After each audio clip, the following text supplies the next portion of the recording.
Welcome. तो अभी हम लोग डिस्कस कर रहे हैं कैपिटल बजटिंग के स्टेप्स। ओके, तो जो कैपिटल बजटिंग रहता है मैंने पहले ही बता दिया था क्या है कि एक कंपनी को अगर मशीन लाना है तो कंपनी उसके पहले सोचेगा कि मेरे को मशीन ए लेना है कि मशीन बी लेना है कि मशीन सी लेना है, तो कौन सी मशीन बेस्ट रहेगी। तो उसके पीछे कंपनी क्या इन्वेस्टमेंट करता है, क्या डिसीजन लेता है, जो कैपिटल एक्सपेंडिचर जो बड़ा एक्सपेंडिचर रहता है फर्स्ट, ताकि कंपनी को फ्यूचर में प्रॉफिट ज़्यादा हो रिस्क कम हो।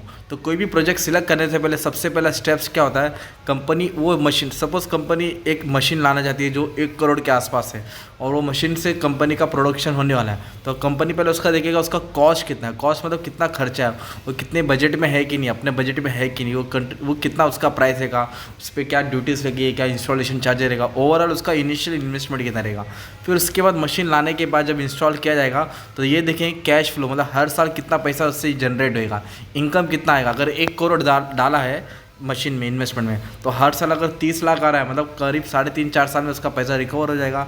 फिर इस पर रिस्क देखेगी कंपनी, कैश फ्लो के बाद रिस्क देखा जाएगा। Since cash flow from investment, जो कैश फ्लो जो मतलब इन्वेस्टमेंट से पैसा जमा हो रहा है, तो इन्वेस्टमेंट प्रोजेक्ट अगर in future there will be various degree of risk, क्योंकि बिजनेस है कंपनी तो रिस्क आ सकता है विच इज़ अनसर्टन, मालूम नहीं है। The risk and uncertainties associated with future cash flow will have to be measure, कि तो PV factor, present value factor के ज़्यादा रिस्क भी मेजर करना पड़ेगा।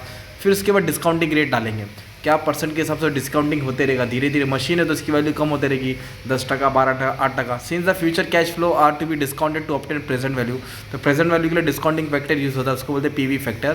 फिर उसके बाद प्रेजेंट कैश वैल्यू निकालेंगे, तो जो भी प्रेजेंट वैल्यू डिस्काउंटिंग फैक्टर से प्रेजेंट वैल्यू आएगा, तो by discounting the future cash value the selected discounted we can found the present value of future cash value, कितना आज उसकी वैल्यू फ्यूचर में होएगा।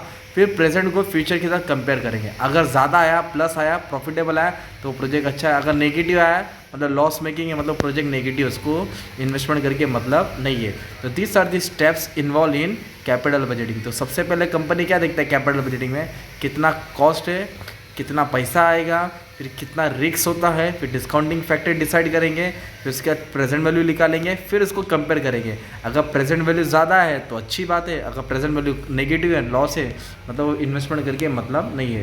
तो ये स्टेप्स है। ओके, अगर एग्जाम में आया तो आपको कैपिटल बजटिंग का मीनिंग लिखना है, जो पहले अपलोड कर दिया था, फिर तुम लोग को स्टेप्स का 6 पॉइंट याद करना, ऑनवर्ड्स में डाल देना। Thank you very much.